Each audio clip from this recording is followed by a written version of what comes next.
Hello, hello, and welcome to Death Cafe with me, your Latinx death doula and bruja, Pastel Supernova. This is where I take a little time to offer heart-led conversations about death, dying, and loss. I share personal stories, and also I speak with insightful minds about everything to do with the inevitable. On the tail end of Mother's Day, we continue with part two of our episode called Marv. Normally, all of these episodes can be heard out of sequence, but I highly recommend that you listen to episode 13 as we continue the story. Everything falls into place a little bit more if you've got the grounding. Marv is going to continue telling us about her experience as a grieving mother, having to hold loss upon loss upon loss while she navigates through quote unquote regular life, and how she grows, how she allows in support, and now how she offers her own support, her services as a death doula, as a grieving mother, as an open forum for people to grieve. So let's jump in.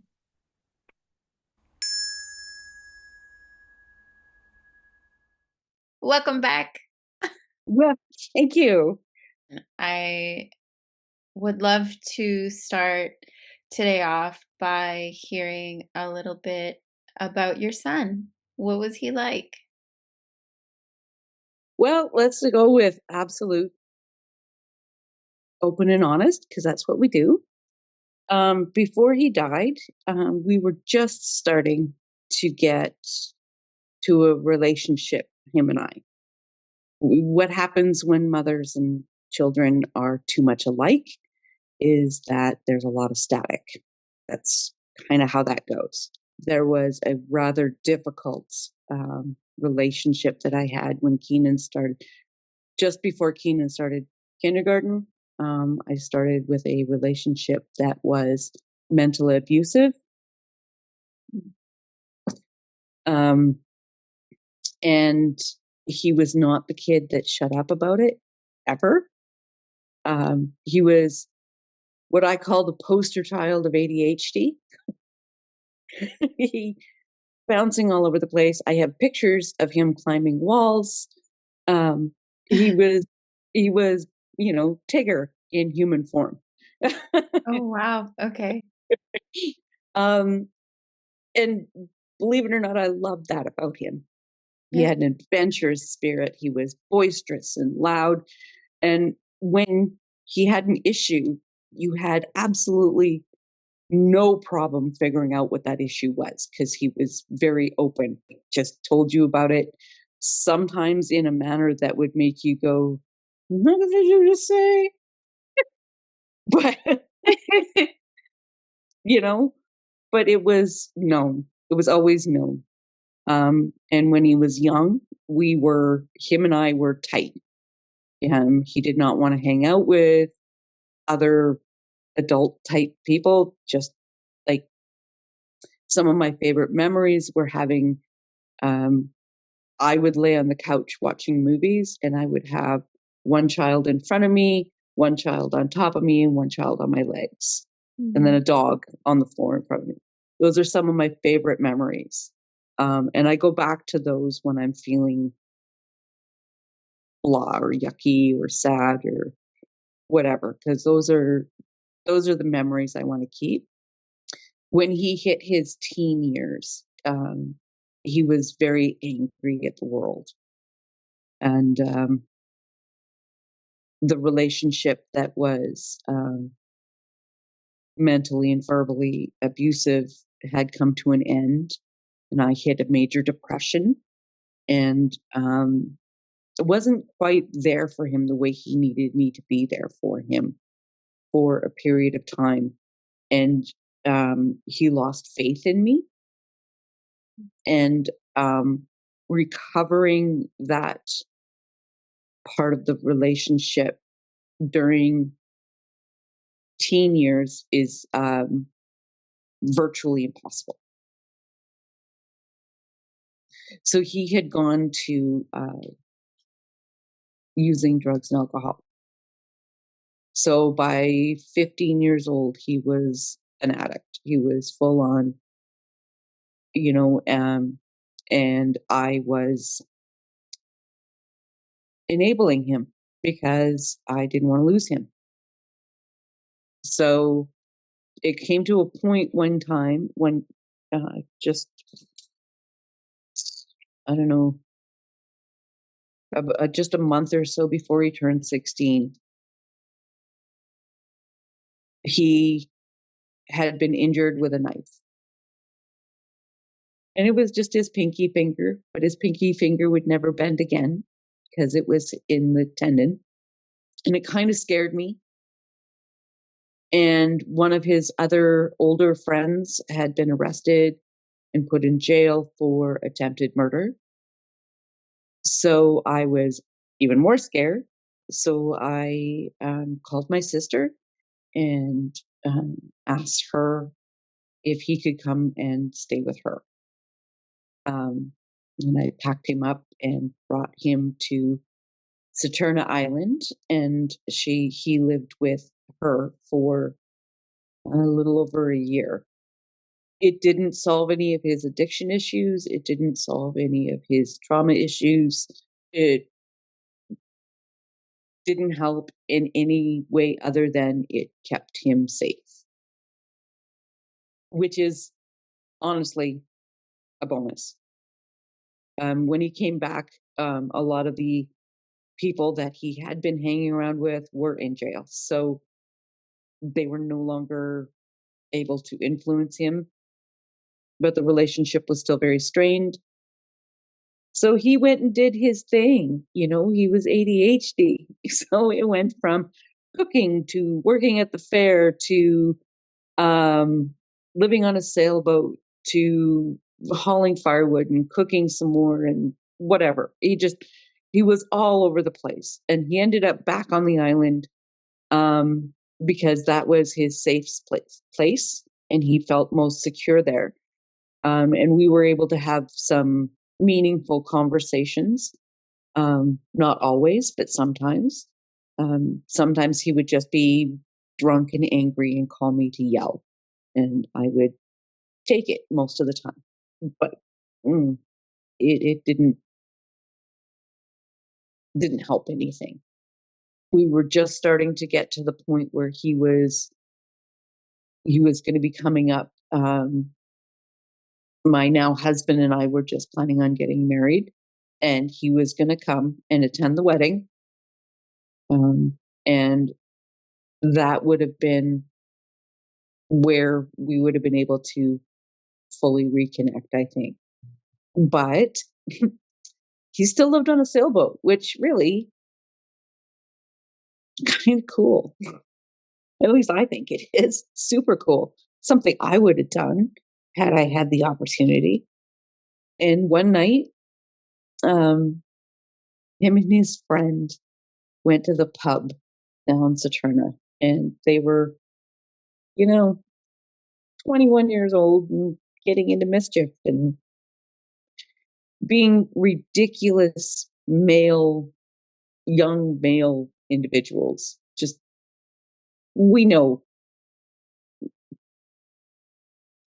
I'm invincible, I'm big, I'm ah. Um, and Keenan was always a large presence anyways. Like if he was in a room, there was no way that the whole room did not know that he was in that room. But that night they were getting into some mischief, and his friend was getting mouthy, and somebody was going to punch his friend in the face. And if there's anything that needs to be known about Keenan, it's that he would take that punch for that friend, regardless. So what he did is he instead said, "Hey, dude, we need to get the hell out of here. We're going to get in a fight. And that's not good because we live in a community of 300 people and it'll get everywhere really fast and it'll make life really bad. And so he got his friend out of there, but there had been a storm, and the storm had taken the boat that he lived on and kind of blown it across the ocean a bit to another island that was a little ways away. So here he is, right around 11:30 at night, with his friend, having had some alcohol and some weed. Decision making skills are out the window. Um, they knew they were going to need firewood to dry the boat out when they got there, so they loaded a little rowboat in with firewood, and they got in this rowboat and started trying to row to the sailboat that he lived in, because he was trying to keep his friend from getting into trouble. And he knew he couldn't take this friend to his auntie's house because, my sister was like, mm-mm, you don't bring that shit around here, right? Like, this is just not something that we will tolerate. We're not doing all the drama. So he gets in this boat and they go out. And at some point, there is an argument. We're not sure what exactly it's about. I have spoken with his friend, and he said he was drunk, so he doesn't even remember what the argument was about. But the boat tipped, and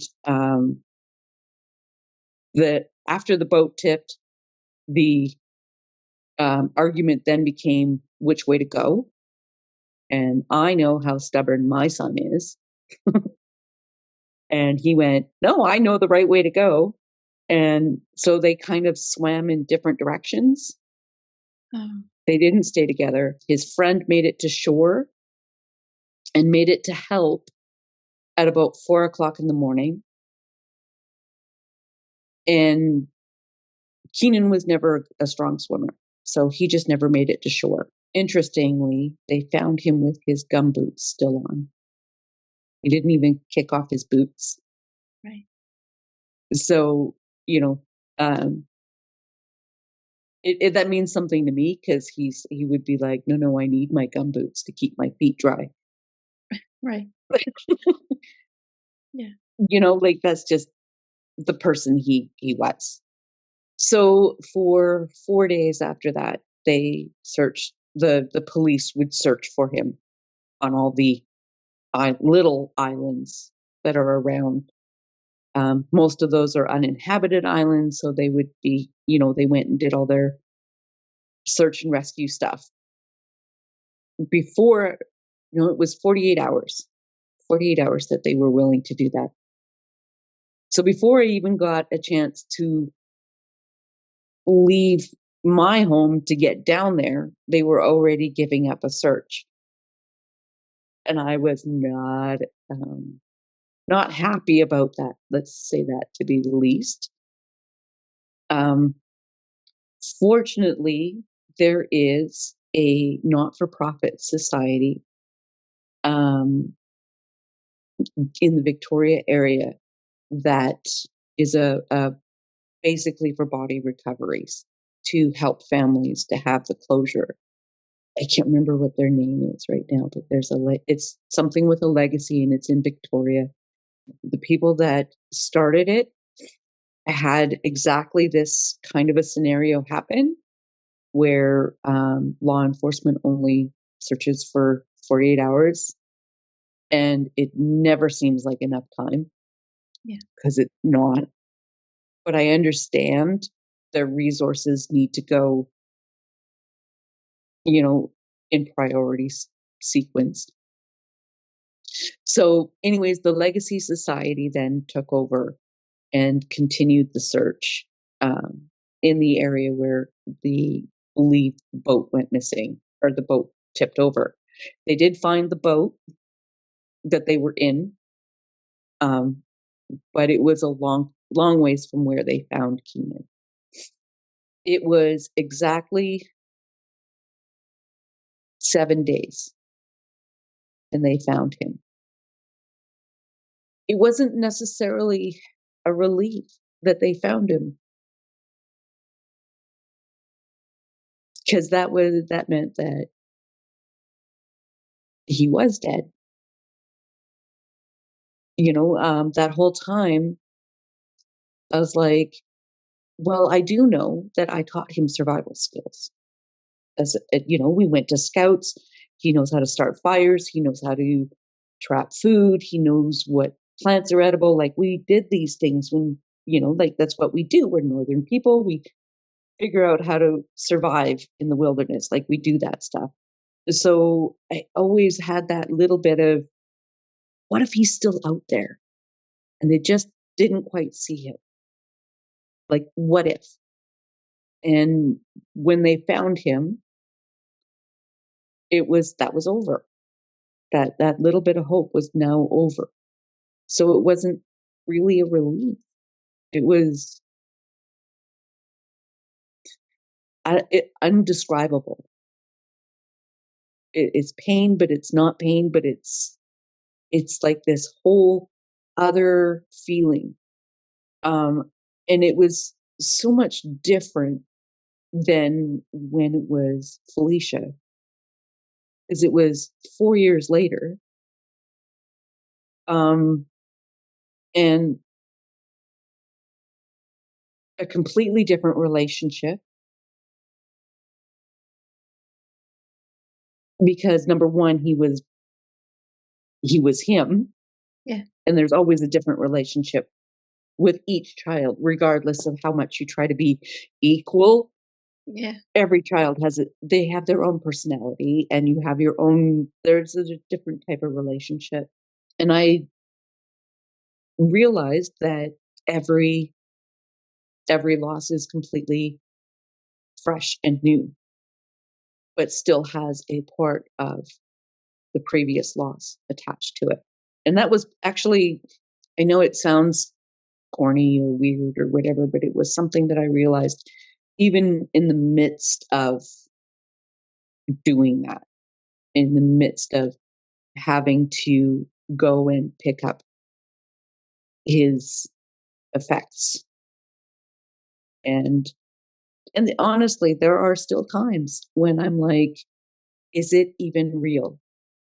What if he's still out there? Because he was kind of that type where he would go, I don't feel appreciated. I don't feel like I'm getting what I need, blah, blah, blah. And I'm just going to run away and go and live in the bush. He did it a couple of times when he was a teenager.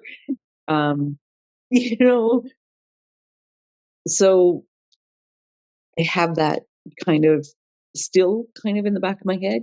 And I have to rationalize with myself. Number one, the police would not lie to me. They did identify tattoos that were very unique to him. When they came to me and said, what does FEMS mean? FEMS was his sister's initials, and he had them across his chest. So, that's super unique to who he was. And when they gave me his personal effects, those were definitely his. So sometimes I have to still run through in my head all of these things that tell me that it is absolutely true that this was my child that was found at the bottom of the ocean. Yeah. He was 21, cocky as hell, and making on the fly decisions like his mother. I don't know how else to explain it. When I was 20, 21, whatever, I would just, well, this seems like a really good path to do. Go. So, he was not unlike me at all. Actually, when he was 16 or so, people thought he was me because he Really? decided to grow his hair out. So he had really long hair, and he looked identical to me. Like he looked so much like me. People would be like waving at him, while he's walking down the street Mhm. and then saying to me, "Why didn't you wave at me? It wasn't me, it was my son." But yeah, people thought he was me all the time. Yeah. It was funny. But he's such a great kid. Like his heart was absolutely in the right spot, wasn't necessarily guided by wisdom. But when I when they towed the boat back to shore and we went into it and found all of the things, there was not very many things in this boat. It was not about material items. And then I found out that that is because every time somebody came to the community that had less than him or he perceived had less than him, he would give them things. So literally the shirt off his back warms my heart. Yeah. It makes me proud of the young man that he was starting to become. Yeah, I was super proud of him. He never really could wrap his head around how I could be proud of him because ADHD, one of the things is the imposter syndrome and not feeling good enough no matter what. So he didn't get it, even if I did say, and I did, that I was proud of him and why I was proud of him. He just couldn't wrap his head around it all the time. He would be like, you're just my mom, you're biased, you're on, all that stuff. And again, not unlike his mother, my dad said the same things to me, and I went, you're biased, you're my dad. So, Right. yeah. So that's my son. Yeah. I mean, he sounds absolutely unforgettable. Yeah. Legit unforgettable. Anybody who's ever met him, I run into people that said, well, I think I had like a 20-minute conversation with him and I will never forget. It's just crazy, but it's true. He was one of those like stick in your memory kind of people. Yeah, just beaming. Are you a spiritual person? Do you follow a faith? I would call myself non-denominational to some degree. I was very Pentecostal Okay. Yeah. for quite a while.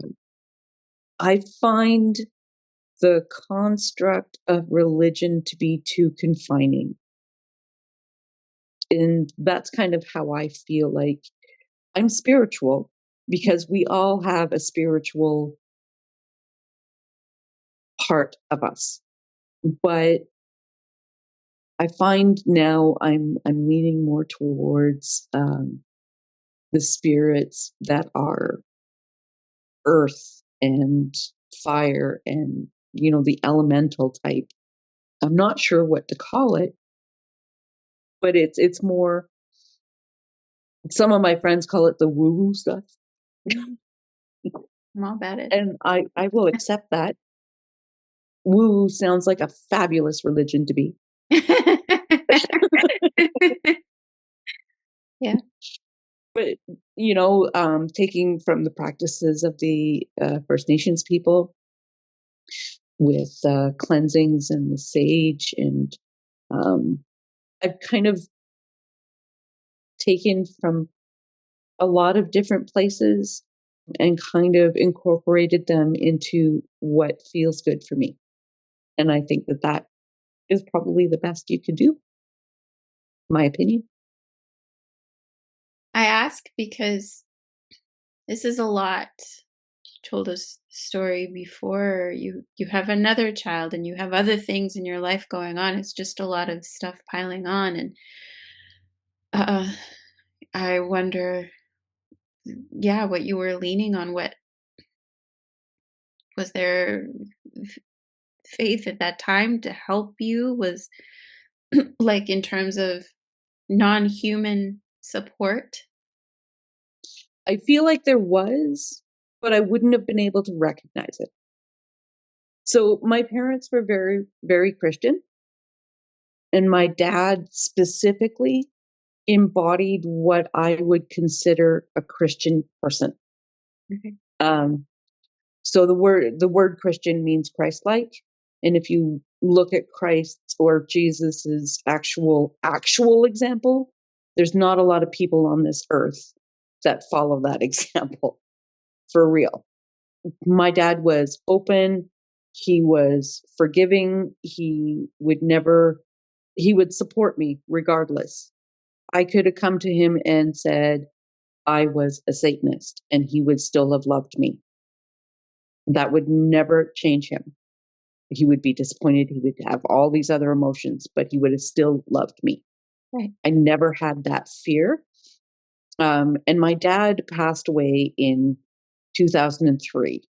And ever since then, I have felt his spirit near and around me whenever I am having any struggles. So this is something that I'm bringing up because during when Felicia died, I was a part of a church and there was a lot of activity around me, and it's where I really learned the meaning of in a crowded room all by yourself. And then when Keenan died, I didn't have a lot of activity around me. So it all went to my sisters because he was living down there, and they all kind of went to her. And there had been a lot of one-sided stories about up here and me and how things were up here. And really focusing in on the things that I know I made mistakes about because that's what we do as humans. So they all really like the people all supported my sister, and really I did not get a lot of support for myself other than my husband, who by the way is a rock. He's amazing, and I wouldn't trade him for the world. But when it comes to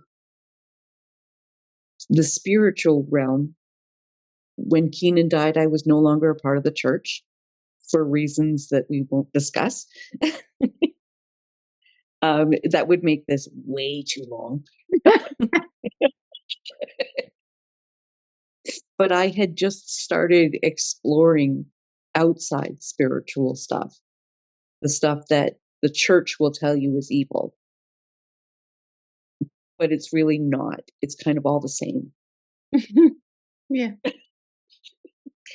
Yep. You know, we're still looking at the universe, Mother Nature, grandmother, whatever you want to call this energy that is around us all the time.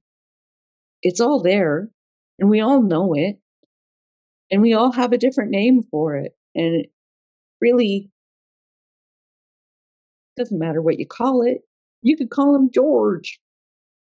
George is a good name. I love the name George. So, yes, spirituality is a thing, but not in any specific manner. It's a really long-winded way of saying yes. I'm glad you had support in that realm. Any form of support, I think, with all of this is good, whether you notice it or not, just to keep you Mhm, moving forward because you have moved forward and you've done so much. And your readiness to share is so badass. Like, it is so rock and roll. I think it's amazing because I know you're not the only one.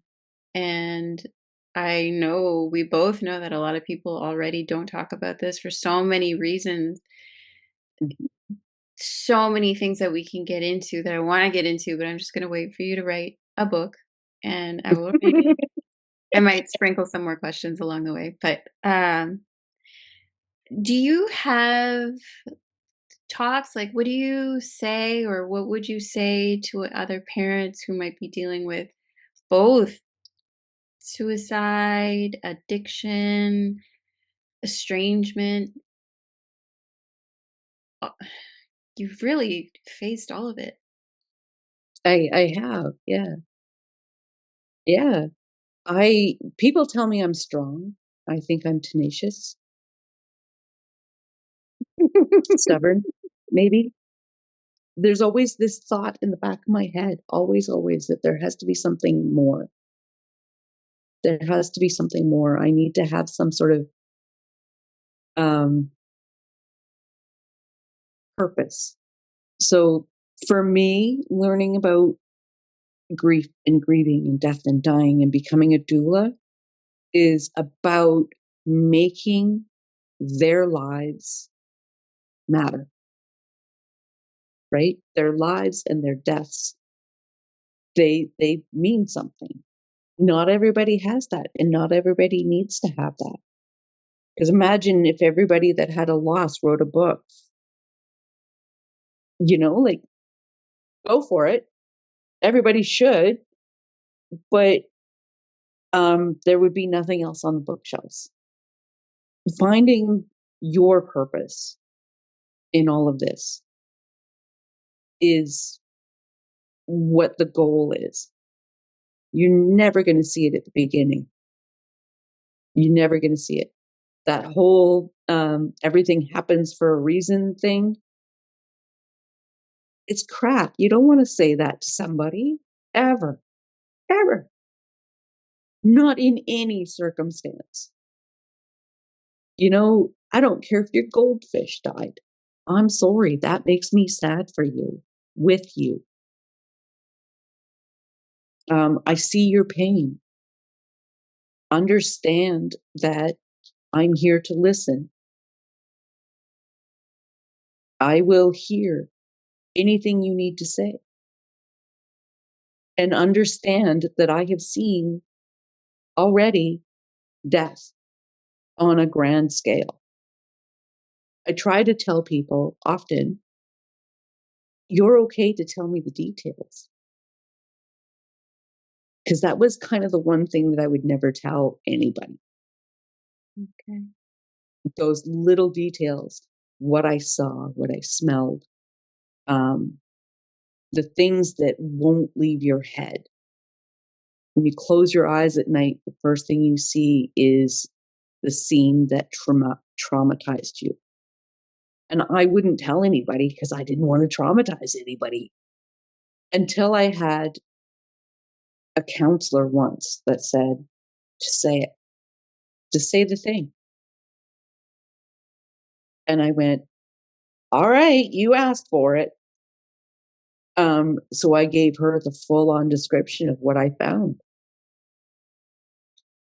And I'm sure she went home and bawled because the look on her face and the feeling that came from her was obviously gut wrenching, because it is. But knowing what I know now, I did need to have that part of it witnessed. Yeah. I had to have it all witnessed, or I could not move on from it. And it's not even moving on, those are the wrong choice of words. But I could not process it if I couldn't have it witnessed. I want to just let you know exactly what kind of gift I think you are to anyone who will come to you because of the non-judgment, your empathy, your intelligence, your ability to hold and offer safe space. So I want everyone to know how to find you. What are you up to? Where can we find you? Okay, well, I live in the district of Chetwynd, which is in the Peace River Regional District of Northern BC. Um, I am willing to travel. I am willing to do Zoom calls. I just want to be able to offer a hope. I hope that the pain that is there at the moment won't always feel as painful. Now, I tell people that it is not that the pain gets smaller, it's that we grow around it. Um, so, in our area, I have a business that I call Sacred Farewells. It is a division of Spagoo Enterprises. And the name Spagoo comes from the two nicknames that my two children that are on the other side had. So it was Spike and Miss Magoo. So I just combined them and made that. And it was originally the name of my dog grooming business, which, by the way, I still do a little bit of, because honestly, brushing a dog is part of my therapy. I offer workshops. I offer one-on-one. There is what is it called? Wild Women's Festival. It used to be called, what is it, Sacred Circles now? Yeah, it's called Sacred Circles Women's Festival that happens the first weekend in August.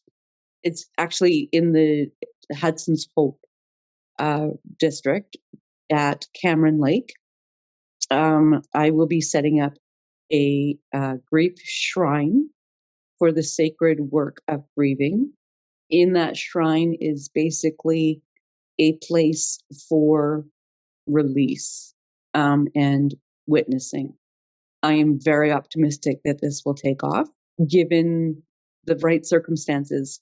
If it does what I think it will do to be of benefit to the community, I will set up something a little bit more permanent on my property. We have a rather large lot, so I can I can create something that is much the same, but on a larger, more permanent scale within the community so that people just have a place to go to be witnessed and to have any kind of guidance. I like working with Stephen Garrett's Seven Languages of Sorrow. Mm-hmm.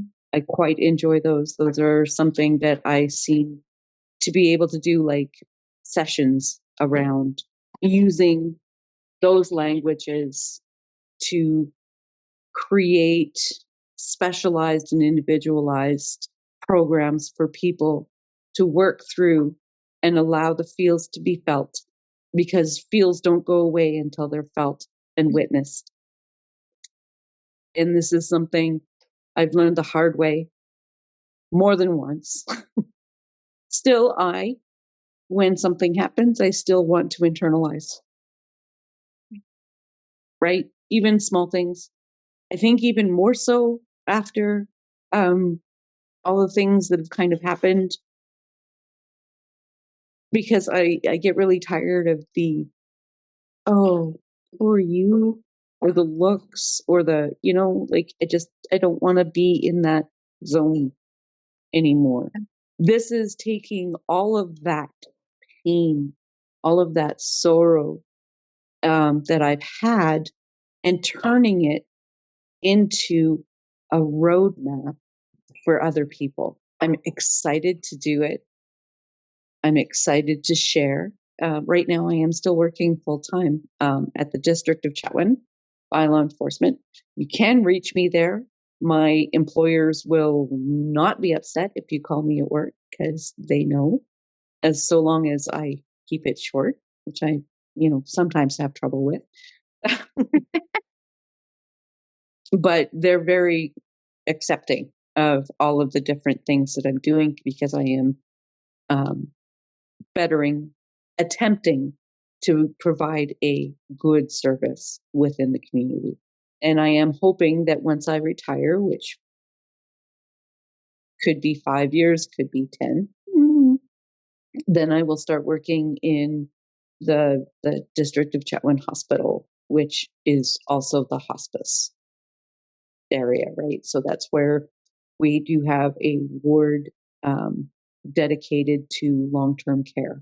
Other than that, it's pretty much home hospice here because they're so small and so remote. And it depends. Everything depends on how this evolves. Yeah. Probably the best way is to find me on my Facebook page. That is Sacred Farewells Death Doula. And if you send a message on that page, and I will contact you back. If it takes a couple hours, I'm sorry, I might be catching a dog. I don't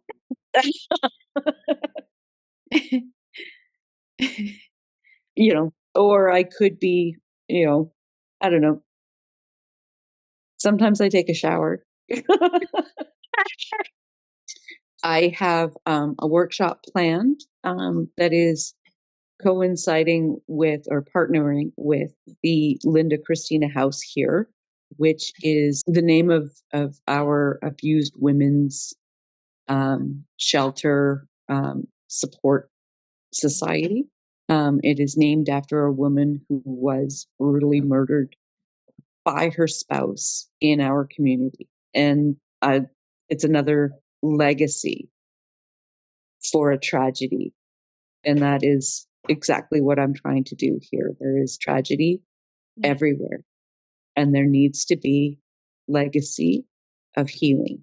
I'm hoping to also partner with the First Nations communities that we have here and presenting workshops for their communities as well in hopes to facilitate some reconciliation and healing.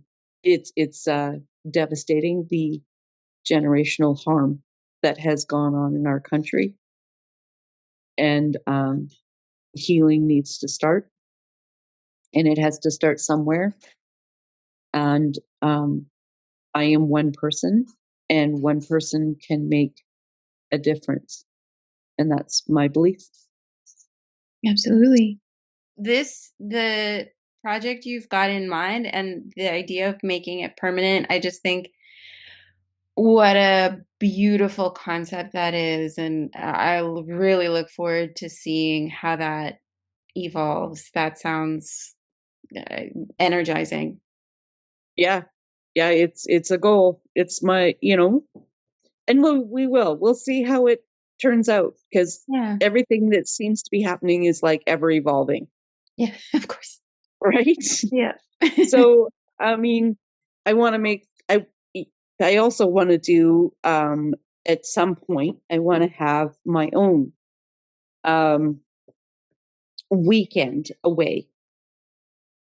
One of the things I remember very clearly is that if I had taken my sorrow and drowned it in alcohol or drugs, there are residential programs that I can go to that will help me to heal from the alcohol, the drugs, and the grief.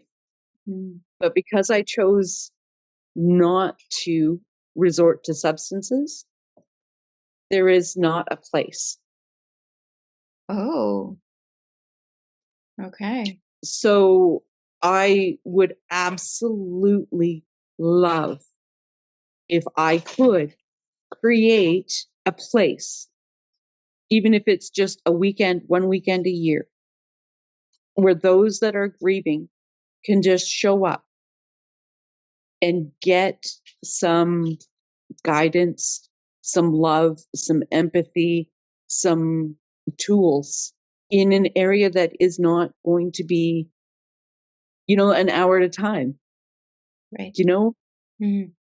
immerse yourself in it for a few days and gather some strength about you again. Mm. That's kind of what I would love to evolve to. It might be a big thing, but we'll see. Yeah. Let's start with the shrine Yeah. and see how we can get going from there. It's a blessing. It's a blessing to know you. Thank you so much.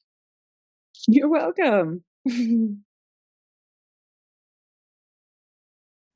And there it is. Thank you for listening. And thank you, Marv, for sharing your truth so openly, candidly, and with trust. I and the listeners appreciate you immensely. To get in touch with Marv, find her on Facebook under Sacred Farewells Death Doula. You can find the links in the show notes. And to get in touch with me regarding death doula, grief services, vibrational healing, find me on my website at deathdoulapastel.com. Send me topics of discussion, or if you want to share your story, get in touch with me at info@pastelsupernova.com or on Instagram at Death Doula Pastel. This is an indie podcast, so tell your people, tell your friends who might enjoy listening because your word is gold. And also subscribe, follow, rate, do all those lovely things and know that I'm appreciating you on this end. Also, blessings and respect.